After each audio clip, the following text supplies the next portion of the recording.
of the Division of Pediatric Rheumatology at the Children's Hospital at Hackensack University Medical Center in New Jersey, is also professor of pediatrics at Rutgers, New Jersey Medical School, and recently became the chair-elect and vice president of the Childhood Arthritis Rheumatology Research Alliance, which is CARA. And at the end of last year, the Arthritis Foundation announced our partnership with them. So we just wanted to bring everyone some more information around that. So Dr. Kimura, if you would share your screen now. Okay, thank you so much, Caitlin, and welcome to our webinar. And hopefully I can do this without a glitch. Okay, so I think it worked. Yep, we can see it. Okay, good. So anyway, thank you for taking the time to listen to this webinar, and I'm going to be talking to you first. Just to give you a little update about the kind of research that CARA is doing and how it's relevant to all of you, hopefully. So first, I want to take you back to the past.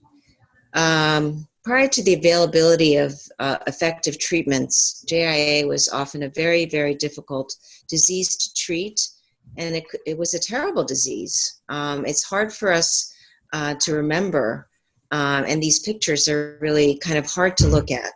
But I think it's really important for all of us to see what arthritis looked like in children when there was no good treatments. And you can see in these pictures that without treatment, many children with arthritis were literally crippled and sometimes bedbound, literally for their whole lives. Even after more effective treatments like methotrexate became available, like in the 1980s, it wasn't universally effective. And you can see that in this picture, there's a boy from a JA conference in the 1990s who's in a wheelchair. And even more recently, and this picture was taken just a little more than 10 years ago, you can see that there's still children in wheelchairs, and that these young adults on the right-hand side of the screen, you can see, had arthritis as children, and that they have definite deformities and bone abnormalities as well as growth issues that are readily apparent. So in contrast, look at these pictures of JA camps across the country in 2014, and you can see that these kids are doing really well, and it's amazing that now you can't even tell that any of these kids have arthritis. So what's changed? And the answer really is in the tremendous progress that has been enabled by research in finding new and effective treatments for arthritis. So this is a timeline that shows you when these treatments became available. You can see that for a long time, there were only a few treatments like aspirin and gold, and finally cortisone came along in the 1940s. This was followed by non-steroidal anti-inflammatory medications that you're probably all familiar with, such as naproxen and ibuprofen. And then methotrexate became available in the 1980s. In the following 10 years, though, what has happened in terms of treatments and drug development has really been unprecedented. There's literally been an explosion of medications that have become available. And not only are there a lot of new medicines, these medicines work so much better than anything else that we've had previously.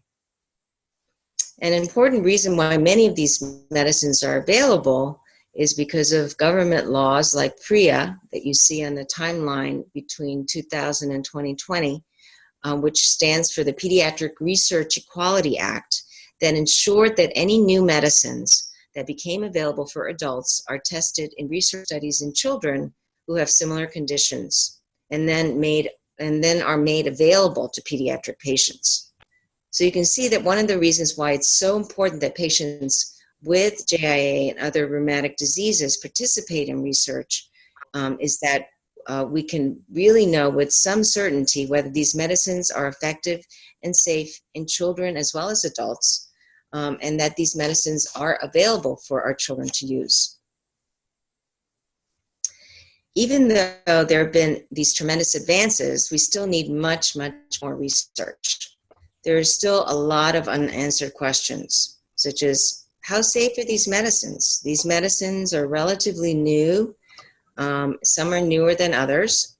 And although they've been studied in a lot of children and adults and shown to be safe, we don't really know how safe they are in children, especially over long periods of time.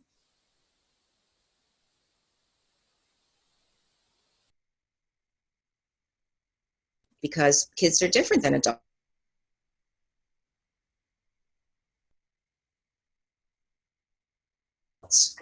Another thing is that there's with lupus or a different type of JIA than the first patient. Also, a lot of parents and healthcare providers want to know when is the best time to stop a medicine. These medicines work very well, and so well that many times it's hard to tell that children have arthritis who are being treated with them. But we can't keep these children on these medications forever, and we don't really know or understand when is the best time to stop or whether it's safe to stop and that the disease will not come back.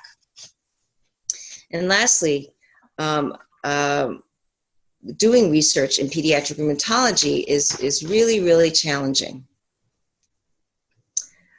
And the reason is because we need a lot of patients to really understand particular disease. And unfortunately, all of the diseases that we treat in children are rare. So any one or even a few pediatric rheumatology centers working together don't have enough patients to study to be able to do effective research in a disease. Also, even though adults have diseases that might be somewhat similar to that in children, such as rheumatoid arthritis, the diseases in children are just not the same. Most types of JIA in children, for example, just don't occur in adulthood. So, as I said before, children really are not just small adults, and you can't assume that children will have the same response or reactions to the same medicines as adults. One way to get around this problem is through developing and organizing research networks that are made up of many specialized centers working together to learn about diseases. Patients with the same diseases can then be studied together, which makes research second nature and easier to do and promote in all the sites. Research networks can improve the care of patients through networking. We can see what other centers are doing to treat or care for the patients and adopt best practices.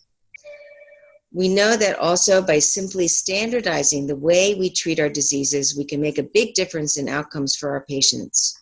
And that means that all pediatric rheumatologists try to treat certain diseases in a similar way. Research networks enable this kind of standardization. Most importantly, though, a research network gives every child with a disease the opportunity to participate and be part of research. We owe a lot to our pediatric cancer colleagues who've made a huge amount of progress in improving outcomes in children with cancer, with just a simple strategy of working together to learn how best to treat specific cancers in children. This is a graph that shows the annual cancer mortality rates in children in the United States over the decades.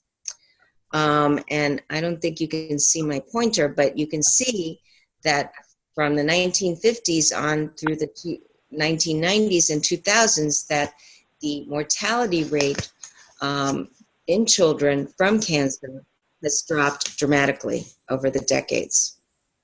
And on the bottom, you can see the different lines, the bars, which represent the different children's cancer networks that came together to study how best to treat cancer. And as they worked together and became one network, the mortality rates declined dramatically.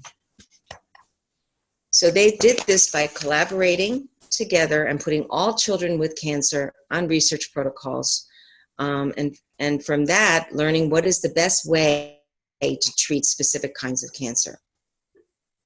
So it was with this kind of model and idea in mind that the Childhood Arthritis and Rheumatology Research Alliance, or CARA, was born. CARA was born only a little over 10 years ago. And here are CARA's mission and vision statements. So our mission is to improve the health, well-being, and outcomes of children and adolescents with rheumatic disease through fostering and facilitating collaborative research and prevention, treatment, and cure. Our vision is to identify the most effective and safe treatments for children with rheumatic diseases by enhancing and promoting pediatric rheumatology research in North America through collaborations between investigators, funding partners, and patients, making research participation available to all affected children and their families. CARA has grown at a very rapid pace over the past few years, and now includes over 400 members at now actually more than 110 sites in the United States and Canada. And that means that over 95% of pediatric rheumatologists in North America are CARA members and are working together to do research in pediatric rheumatology. In a short time, CARA has achieved a lot. We have gotten funding and finished 4 large NIH-sponsored clinical trials, 2 in JIA, 1 in lupus, and 1 in dermatomyositis. And currently there are more than 23 active research studies that are ongoing currently, and many more are developing at a really rapid pace. One of our biggest achievements was building a large registry of all pediatric rheumatic diseases using funding from the National Institutes of Health in 2010. And most exciting of all is that a new CARA registry is about to begin this year in 2015. And this new CARA registry has the capability to really be able to study the long-term safety of new biologic medications in children, and also to be a foundation for innovative research projects and studies in pediatric rheumatology so that we can learn much more about these diseases and how to treat them. The CARA Legacy Registry is what we're calling the old registry that is now closed to enrollment, but was a huge success. It became the largest prospective registry of rheumatic diseases in children in the world, enrolling almost 10,000 patients in just a few short years. This is a graph that shows the proportion of patients with different diseases in the registry, and you can see that JIA is by far the largest proportion, with 73% of the patients, followed by 11% of patients who had lupus, 7% who had dermatomyositis, and you can see all the other diseases that were being followed. Believe it or not, we had never had this kind of information in such large numbers of patients with rheumatic diseases in children. This graph shows you the kind of biologics that are being used for children with JIA in the registry. Again, this kind of information we just didn't have before on such large numbers. These are just a few examples of what we can learn from enrolling large numbers of kids in the registry. And you can see that by continuing to enroll patients and getting even more information over time, we can learn a huge amount about how patients are being treated, how effective the treatments are, and how the children are doing and growing. The new CARA registry is going to collect even more information on our patients. An important focus of the registry will be safety of the medications. In the past, safety studies were conducted by individual companies of just their one medicine at a time in just a small number of patients for just a few years, which really isn't enough time or enough patience to be able to understand whether a side effect or an adverse event is actually due to the medications that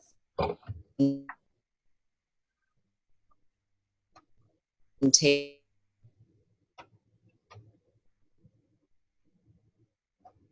patients will be enrolled regardless of which medications they take, and whether they switch medicines or take different medicines over at the same time or one after another.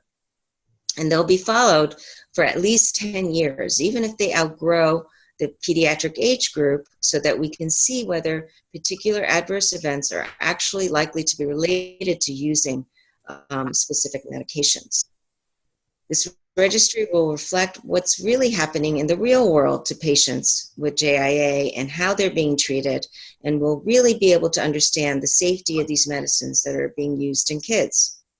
We're really excited about this project, which will be a partnership between pediatric rheumatologists and scientists, as well as healthcare providers, patients and their families, the government, and the pharmaceutical companies who are giving us funding to do these studies. And we'll work together to find the answers, because over and over again, when we do surveys of parents, safety has been the number one question that parents, patients, and healthcare providers really have about these treatments. The new CARA registry is also going to be able to look at how effective these treatments are and how they compare to one another. Because even though there are so many treatments that are out there that are effective, which is really a wonderful problem to have, now that we have them, we really need to know which ones are the best ones to treat a particular disease. CARA has been working on standardizing treatments for several diseases, including 2 kinds of JIA, lupus, dermatomyositis, and localized scleroderma for the past few years. And these standardized treatments are based on what pediatric rheumatologists do in practice for these diseases, and are called consensus treatment plans, or CTPs. So in the CTPs, patients will be enrolled who are being treated with a standardized treatment into the registry, and because the treatments are standardized, we will be able to track the patients over time and learn which treatments or combination of treatments are the best for a particular disease.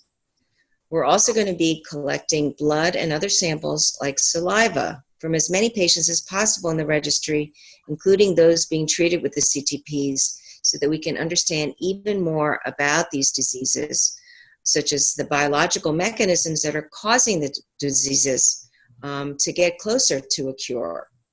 We also hope to be able to find biomarkers which might predict which patients will respond to a particular treatment, or predict when a disease is in remission, so that we can stop a medication, or when it might flare and it would be dangerous to stop. CARA is also a major partner in another exciting initiative that was funded by PCORI, which stands for Patient-Centered Outcomes Research Institute. And the project is called Partners. Partners is creating a patient-powered research network, or PPRN, whose mission is to create a community of patients and healthcare professionals that will work together to do research in pediatric rheumatology, and importantly, keeping the patient's voice at the center of the research. The vision of Partners is to improve the lives of children with rheumatic diseases through research that matters to you. So hopefully many of you out there will be inspired to become involved in this effort, which involves, very importantly, the Arthritis Foundation. Here's, this slide is really just a model of the vision that CARA has for the registry moving forward. So it will be a foundation for many different kinds of research studies, such as observational studies looking into the natural history of the diseases that we treat in the modern biologic era. It will enable as well quality improvement by tracking and comparing how patients are treated at different registry sites, so that we can learn how to improve outcomes in the patients that we treat. We can do comparative effectiveness research, such as the ones of the CTPs that I just talked about. And we will use the registry to understand the long-term safety of the medications that we use. And very importantly, we'll create a large biological sample repository from the patients enrolled in the registry, which in turn will enable studies to learn about disease mechanisms and biomarkers. The registry will also be a foundation for other studies, such as large clinical trials that can be funded by foundations, the government, and the pharmaceutical industry. So, in summary, CARA is quickly moving forward. The research agenda for pediatric rheumatology in North America, and collaborating with partners around the world to make tremendous progress in this research and to find a cure. And together with you, the patients, the families, the Arthritis Foundation, and CARA will find the answers to many questions that we have about rheumatic diseases in childhood. This research will impact you and your children and hopefully allow them to have healthier lives and eventually find a cure. And most importantly, we need to hear from you. We need you to participate in the research, join and volunteer, and support the Arthritis Foundation and CARA, and be a voice that will help shape the future research that we do together. Thank you very much. Thank you, Dr. Kimura. I was going to have us use the chat feature to do questions, but I think we can probably handle if anyone has any questions at this point, if you would like to speak up and ask.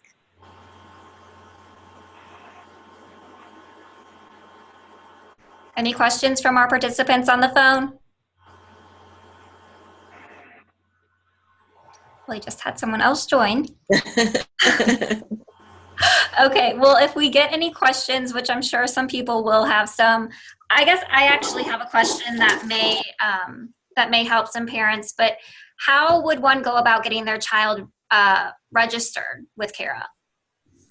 So right now, CARA has 60 sites out of the more than 110 that will be participating in the registry. And there is information about which are the sites that are participating on the CARA website, which is www.caragroup.org. And so you'll be able to see which sites are participating. Not every site is going to be able to participate in the beginning, but we hope that in the future that all CARA sites will be able to participate. And you can also always send an email to the administrator at the CARA website if you have any questions about it. And we'll be having newsletters when the registry gets started that will be posted on our website, so you can come back and check out what's happening. Okay, that sounds great.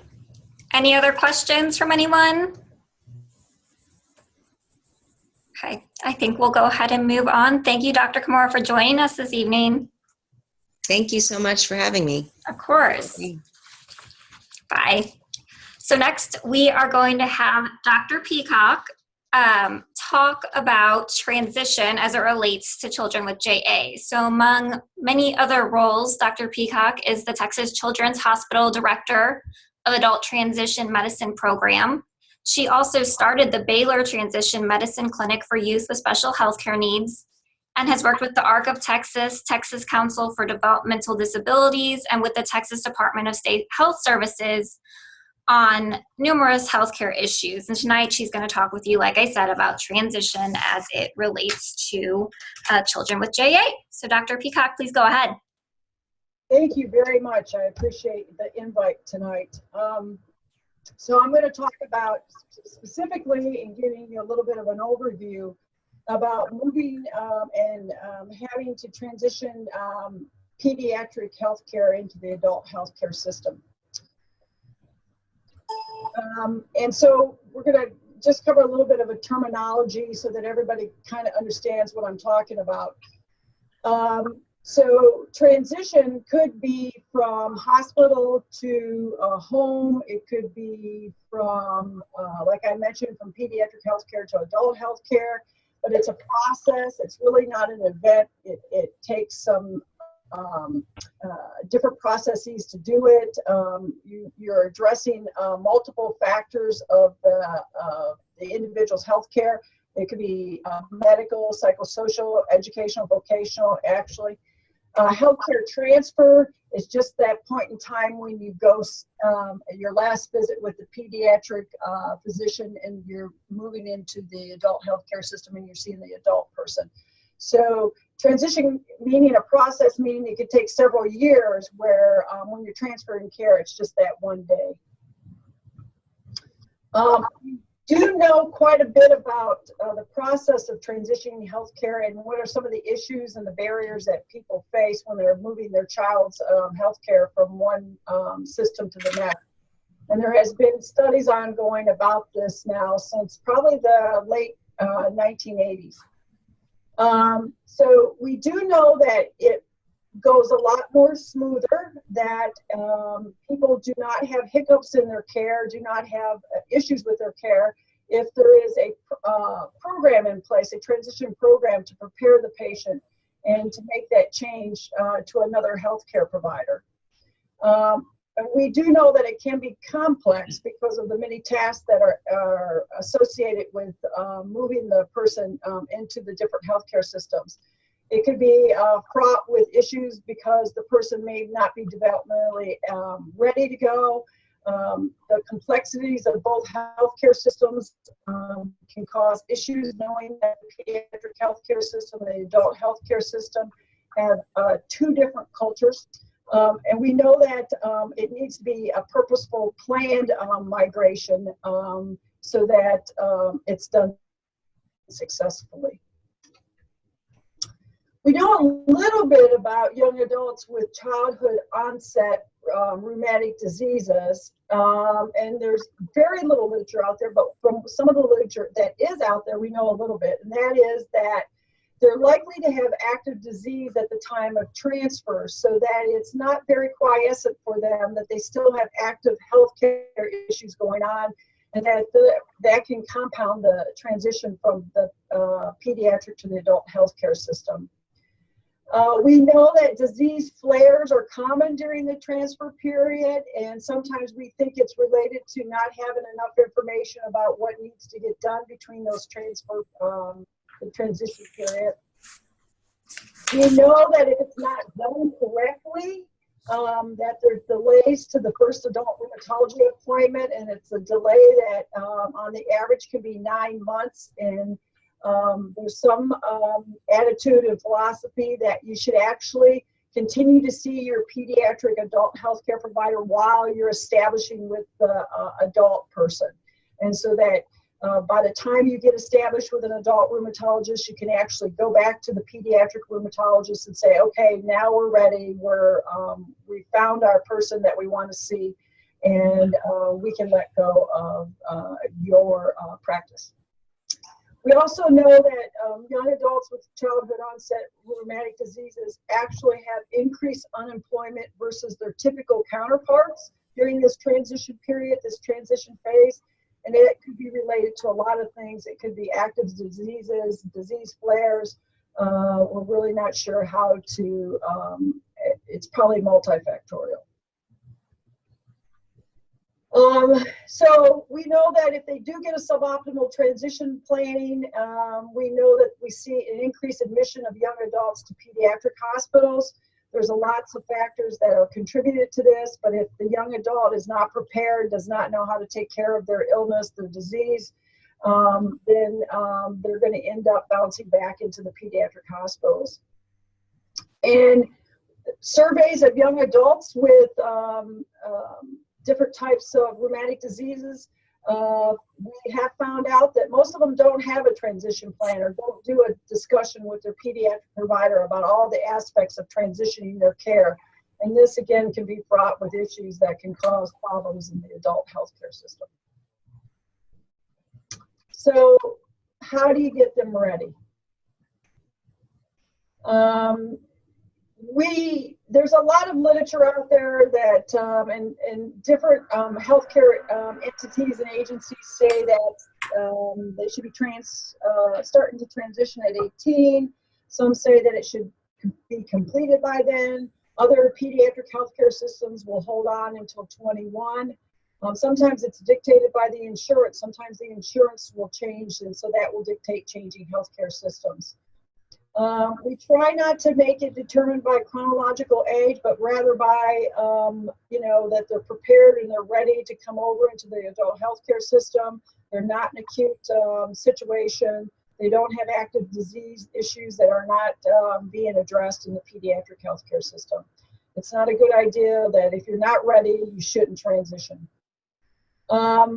There is growing evidence based in the literature actually that skilled training for young people with any chronic illness can be associated with most likely more positive outcomes than negative. So getting them ready actually does prevent exacerbations of disease processes. It encourages them to get to the doctors on the adult side.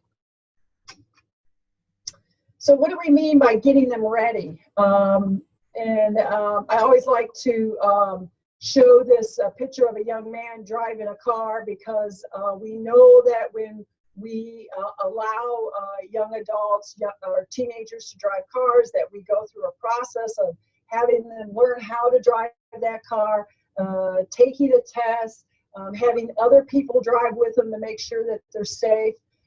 Giving them a period of time when they have to be supervised after they've done with their driving training. And so it's the same way with getting ready to move over into the adult healthcare system. Does the young person know what their medications are, and do they know how to get refills? For family members and parents, they probably think that that's easy to do, but it sometimes can be difficult to get that to have that strength to go in there and do all that type of getting those refills done.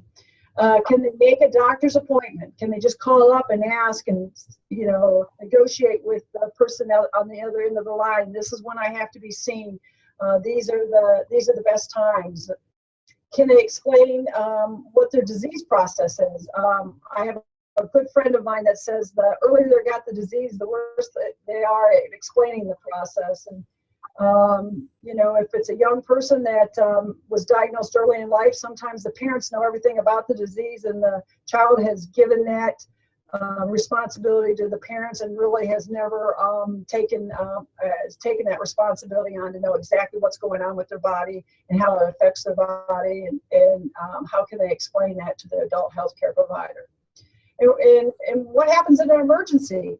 Think about this. If you're sending a young adult to a different state or even a further away college than anywhere from home, can they take care of themselves without having a parent or a family member around to assist them in case of an emergency? If they don't know how to solve the emergency, then again, you can see where it can cause problems. We know that transition readiness requires early intervention, and as I stated before, that when they're ready, they have favorable outcomes, even with vocational outcomes.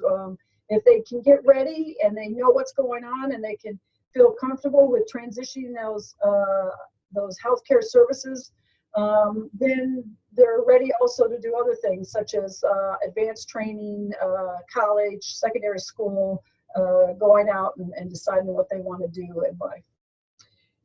I've even had some of my colleagues say birth with a diagnosis is not too early to start the conversation with parents, saying, what are your expectations about your son or daughter who has this chronic condition, and we would expect you to move into the adult world with this disease, and we want you to know that we'll work with you from the moment we know about this disease. So one of the things that we really encourage parents to do, and this has been proven in the literature that's considered a best practice now, is that probably by the time the individual is 16, your daughter or your son, they should be attending their visits by themselves. It gives the adolescent the opportunity to be seen by the doctor and discuss things that they're concerned about, and they may not feel comfortable talking with family members, or they just want to talk one-on-one with the physician. Again, you can arrange these appointments where the adolescent, it takes the majority of the time, but maybe at the very end of the visit, the parent comes in and they discuss what needs to be accomplished before the next visit. Independence, that visit with the doctor by themselves is shown to be one of the few determinants of attending appointments as an adult. And if you think about it, if they're used to seeing their provider, their pediatric provider by themselves for a couple of years prior to leaving and going over to see the adult provider, that's something that they're used to doing. They're used to being in with the provider by themselves. They know how to negotiate the visit. They know how to go in and ask the questions by themselves. And so it's not such a leap when they're changing providers.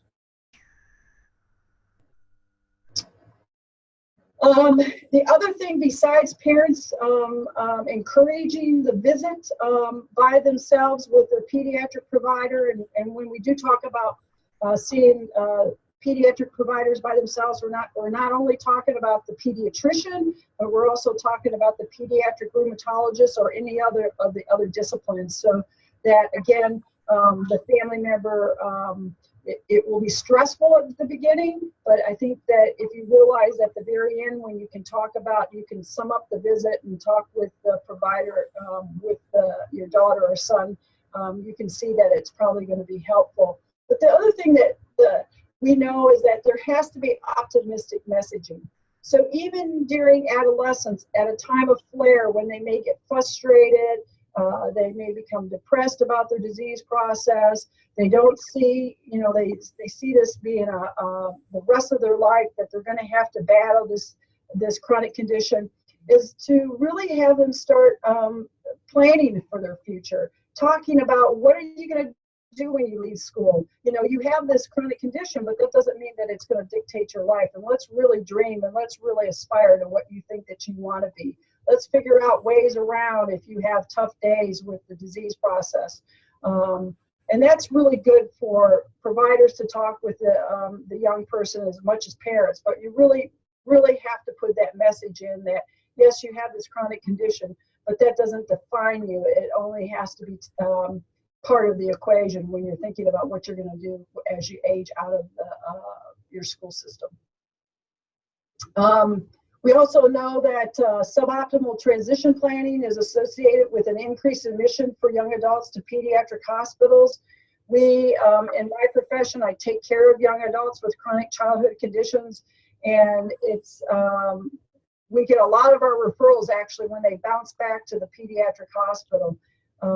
That's when we know that there are problems if they don't know how to access the adult side, is that they kind of rely on what they've known in the past. And again, those are red flags. Those should not happen. I always like to say, the culture's different from pediatric to the adult healthcare system. And so it's nice to be able to kind of go over with the young adult what those differences are. I think parents are good at doing that because they use the adult healthcare system and they see how it works and how it's different from the pediatric healthcare system. And so some of the things adult healthcare providers are looking for when that individual comes into their office is that they're being responsible for their health. That they're an expert, that they know the disease, that they can talk to the provider about the disease. So if they have arthritis, they understand how it affects their body and some of the simple pathophysiology that how it impacts the body. They want them to self-advocate and say, no, I've already had that medication in the past. That didn't work for me. I can't have that medication. We're going to have to talk about something else that is in your arsenal. And those are the things that they want to know about because they don't want to be giving them, in that example, that medication if they know that it's going to cause harm to the individual. So the individual has to self-advocate to, it's a patient safety, it's almost a patient safety issue if you think about it. We want this is a time when young adults is a time to start thinking about long-term, not living in the moment. So if it's another example would be a young woman who her ambitions are a lot of things, but she also wants to be a mom. So are you going to practice birth control? How are you going to do that birth control if we're going to give you this medication? We don't want you to get pregnant. Or if you want to get pregnant, what other medications are you going to use? Or what do you need to do to keep yourself healthy so that you can consider something of that nature? We all know that we accept the consequences of our decisions and actions, and that's really tough sometimes for young adults to understand that. And that's something that I think adult providers and even adult patients have issues with and have difficulty doing. So it's exceptionally hard for young adults to do that. Adult healthcare providers will ask your family member, your daughter or your son, what do you want to do? That will be a question that will be asked, because I want to be able to help you in your healthcare if you tell me what you're going to do. I may not want to give you medications that would prevent you from, I don't know, I take care of some adults that they can't scuba dive because they're on certain medications, and maybe that's their life desire is the well that's so many feet deep. Well, we're going to have to really discuss how that changes things. And the other thing is that on the adult side, we all talk about limited resources, and the individual's no longer developing. That short 18 years on the pediatric side is going to be hopefully another 60, 70 years on the adult side. So we really got to be aware of maybe you can't get scheduled PT all the time. You can only get it for when there's changes, significant changes. And maybe you're going to have to be the person that's going to have to do your own physical therapy. I mean, these are some of the issues that could impact the young adult. What else should be done besides, the things that we talked about, having the young adult see the providers on their own, being ready, being prepared? Well, it really should, the pediatric provider should provide at least a 1 to 2 page medical summary for that individual to take to their adult healthcare provider. I would actually say sometimes if the care is complicated, the pediatric provider should be calling up the adult healthcare provider, sending the medical summary before the visit with the young person, and going over the medical summary with the adult provider so that they have an understanding what this individual has and some of the complications they've had in the past, so that it's not a burst visit, 15-minute visit of trying to get all this information of 18 years or however many years that this chronic condition has been present. And I just love to use this example. This is the workroom that we were using to store medical records at one point, and it was all these records were given to us by providers when they were transferring their patient, and they were giving us the whole medical record. And of course, as you can see, that doesn't help us much. We really would like it summarized. There are a lot of medical summary sheets on the internet. This is just an example, but basically it talks about listing the problems, the medications, the doctors, things that have been done in the past. And to summarize it all, not to make it real complicated, but I really talked a lot about the transition being healthcare, but remember, it's a process, and the reason why it's a process is because it's just not about healthcare. The individual should be making plans of moving from school to college or school to work. How are they going to live in the future outside of the community living, or outside of the family into community living? So these are all issues that they're going to be confronted with, and it doesn't help when their health care is not planned and they're facing burdens when they don't know how to transfer it. So if you take anything away at all from the talk, it's just to remember it's just not a sprint, it's a process, and it takes time. And if you have an individual, a daughter, a son, a young one who you're taking care of, who has some type of arthritis, You should really be doing the talk with your pediatric providers. And a lot of times they just don't bring it up. It's hard because they see you as family, and it's hard to think that you will leave their practice. They've had a good relationship with you, and so sometimes it's very hard for the pediatric providers to even approach the subject. But the conversation should start. You should start working on things that are that need to be transferred over into the adult healthcare system. One of the best things I've seen young adults do when they start thinking about moving into the adult healthcare systems, or rather teenagers, young teenagers, is they actually make it a science fair project.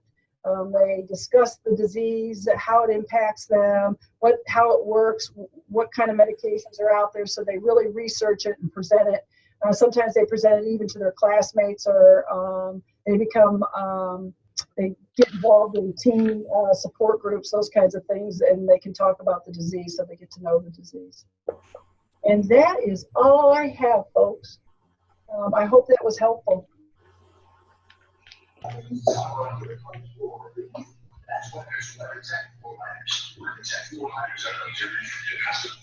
Sorry. Thank you so much, Dr. Peacock. Are there any questions from any of the participants about transition? Let me do that. Okay. Well, Dr. Peacock, I think we have a lot of questions actually that I get from kind of our help and support line. So I may be following up with you with a couple questions by email, if that's all right. Sounds great. Okay. Thank you so much for joining us this evening. Okay, thank you. Okay. Well, we are going to move on to Gail Stewart. Right now, she's an education rights attorney.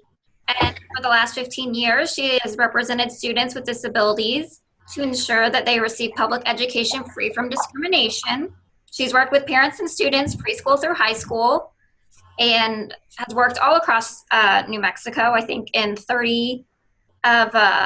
more than 30 of the 89 school districts there, and has served as a really great resource for parents across our region, including parents in Texas and Oklahoma. So we really appreciate that. Gail, if you want to go ahead and share your screen. Okay, see if I can do this.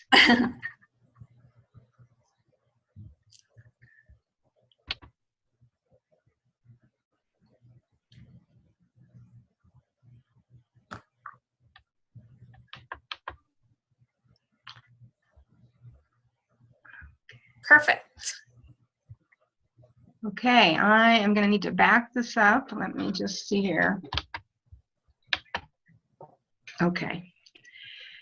All right. Hello, everyone. I'm really honored to be in the company of the two preceding speakers. I learned a lot, and I just have a little overview of what can be a complicated issue for families and is very fact specific. So I'm trying to be somewhat general. The other thing I wanted to say is that the implementation of education rights is generally a federal law, but it's practiced quite differently between states, between school systems, sometimes even within school campuses. And so it's really important to know where you are and how things work where you are. And that's the other reason for keeping this general, is it's not easy to predict the differences that vary among regions. I wanted to start by letting parents know particularly that the rights of students with disabilities to public education that is appropriate for them is a legal mandate. And so we have two federal laws, Section 504 of the Rehabilitation Act, and then the Individuals with Disabilities Education Act, commonly known by the acronym IDEA. And both of these laws were from the 70s, and they are legal mandates. They represent civil rights of students with disabilities, and generally stated, all children with disabilities ages 3 to 21 have the civil right to a free, appropriate public education. It's important as a parent, particularly when there's a childhood onset disease process that maybe wasn't known at birth. Sometimes parents feel apologetic that school districts may be overwhelmed, and it may be difficult to ask for certain things that your child needs. And as an attorney who tries to make these laws work for families, I just want to encourage you to realize that this is not about asking teachers for favors or principals for favors. It's really important that the family embrace that this is the child's civil right, and it's really not asking for anything more than what they deserve. The choice of which law becomes important for a family, again, depends a little bit on region and how things work in your area. But the starting point is eligibility, whether a student is eligible under Section 504 or eligible under the IDEA. And there are different definitions of what disability would be. So under Section 504, it's a very general description. Any physical or mental impairment which substantially limits one or more major life activities. So the impact of juvenile arthritis and the other related disease processes may fall within that if the child's physical status is such that it impairs their ability, for instance, to participate in school, and their ability to attend a full day or to attend regularly or to do certain activities at school. Under IDEA, which is the second law, a disability is more refined in that a child must meet criteria for one of 13 specific eligibility categories that are defined in the law. And then there must also be the need for special education. So you can have children, for instance, this is one that comes up frequently in my practice, a child with ADHD. So they have a medical diagnosis, but it's not clear what they would need in terms of school accommodation. So that child may not meet the disability category under IDEA. They might, however, meet it under Section 504. And so the first question in a family saying to themselves, what do we need to do to get our child different services, is which law is going to be most applicable, and you have to start from these definitions. Because because Section 504 is more general, and because there may be some reasons that IDEA is a better choice for families, these are the IDEA eligibility categories. As you can see, there's 13 of them. The ones that are probably most likely applicable in the arthritis situation would either be other health impairment or further down the list, orthopedic impairment. And again, the choices depend on the specifics of the child's condition. The other thing that it's really important to remember is you can certainly have a child who's impacted by arthritis, but could also be dyslexic. So you can have comorbidity going on of different things that can impact education. And it's really important to remember that the school district and the school has responsibility for addressing all of the child's needs. Orthopedic impairment has a very specific definition under the IDEA, and this is from the federal regulation. Just generally, it's a severe orthopedic impairment that adversely affects a child's educational performance. And then the definition continues on to include a non-exhaustive list. So this does not, what's written here is not limited. And if there is a diagnosis from arthritis that comes under this definition, then you would basically bring in that medical information, and there could be some evaluation by observation by school personnel to determine whether the child met this definition. Probably the easier definition to meet that would be more comprehensive would be other health impairment. And this is frequently addressed by schools by the acronym of OHI. And you can see that this description more looks at the impact of the disease on the child's school endurance and performance. So generally the question is whether the child has limited strength, vitality, or alertness, including heightened alertness to environmental stimuli that results in limited alertness with respect to the educational environment. And that is due to, and again, there's a non-exhaustive list, but one would be chronic health problems. Arthritis does not appear here within the list, but it is not an exclusive list, and it's arthritis could fall within this if the child had these symptoms as a result. And then again, each one of these definitions requires under IDEA that the condition and the symptoms adversely affect a child's educational performance. So simply having a new diagnosis, for instance, of arthritis, if the child is only mildly impacted, may not initially affect a child's educational performance or ever affect a child's educational performance. And in that instance, you may be better off looking back at 504, which is a more general definition.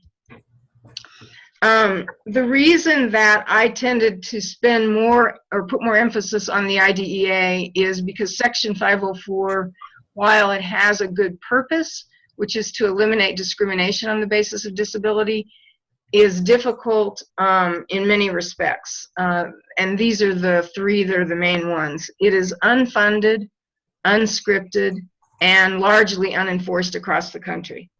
So what the unfunded means is that your school district, while it receives federal money for special education under IDEA, does not receive any additional funding under Section 504. Section 504 says school districts cannot discriminate on the basis of disability and therefore must provide certain things, but it doesn't give school districts more money. And then the second feature here that I've listed, unscripted, families who may have heard about special education but think they want a 504 plan believe that the two are comparable, and they're really not. 504 does not require a written document. It does not require formal meetings.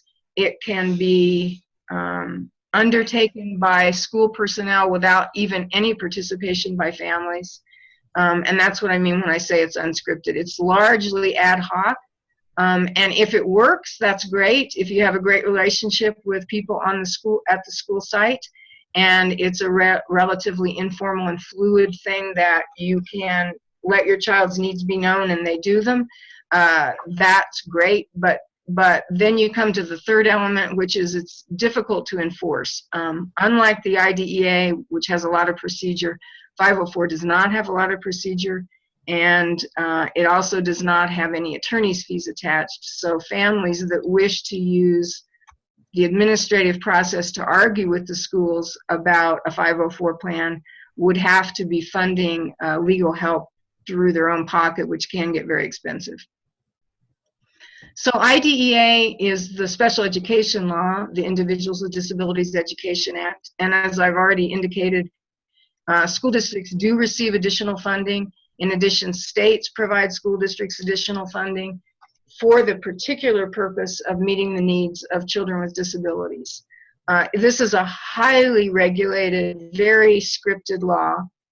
There's many procedures, there's many timelines, there's many acronyms, and that can be good in that it provides a lot of structure. It's very robust in terms of describing the kinds of things that families can expect and that children may be entitled to.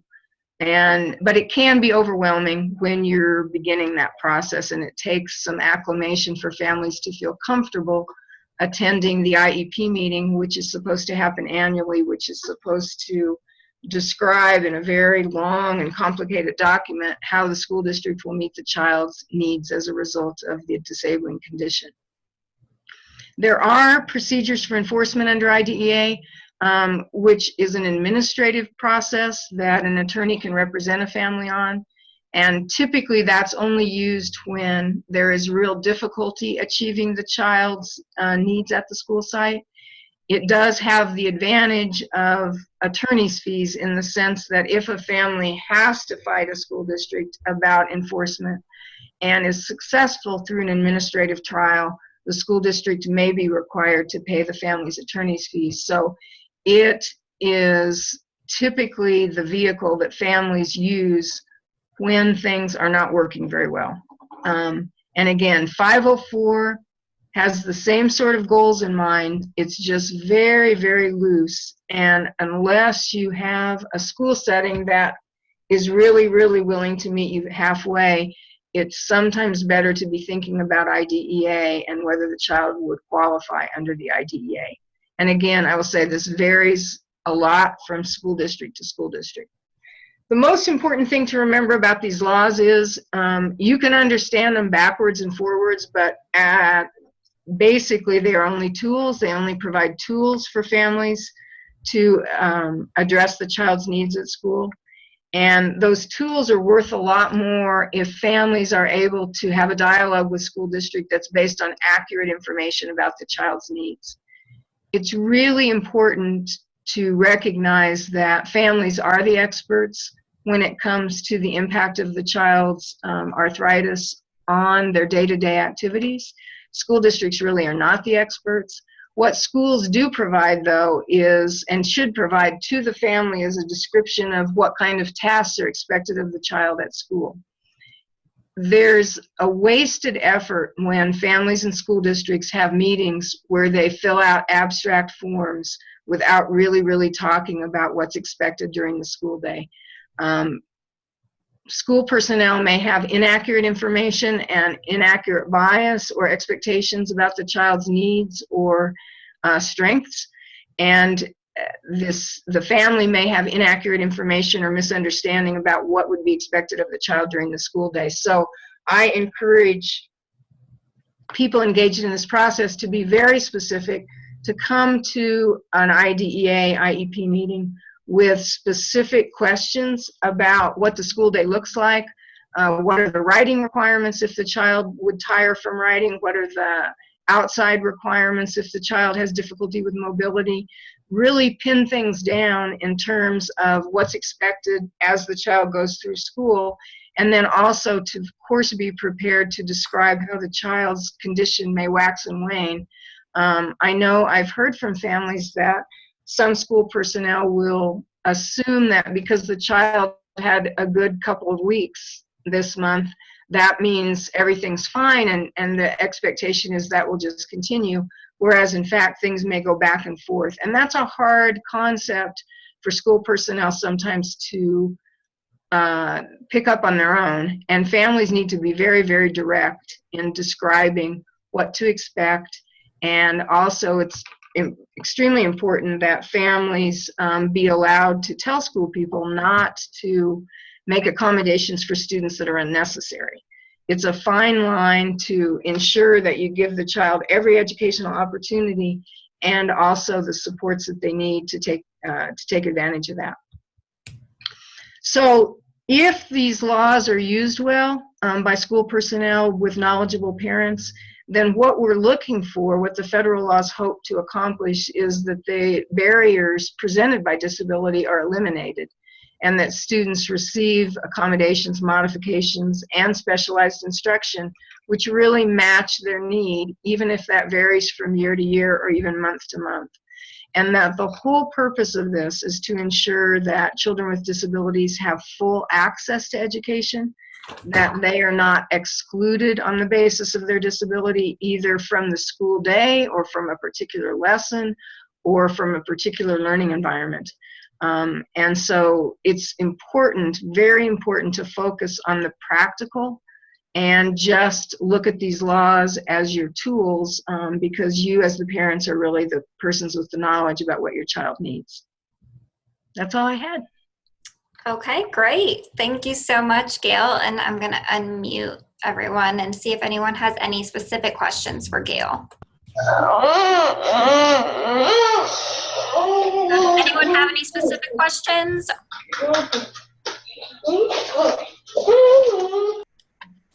Okay, well, I don't think there's any right now, I guess, but Gail, you know that I tend to reach out to you with questions. So if anyone has any that pop into their head, or as people are watching this webinar later, if there's anything, please reach out to me and we can try to work through that. Because again, one of the questions we get a lot from help and support from parents is regarding the 504 and IEP plans. So thank you so much, Gail. Okay, thank you. All right. Well, I'm going to go ahead and end the meeting then. Thank you, parents who were able to join us. I hope that you guys learned something. And again, if you have any questions, please just reach out to me and I will touch base with any speakers so we can get you as much information as you need. Good night.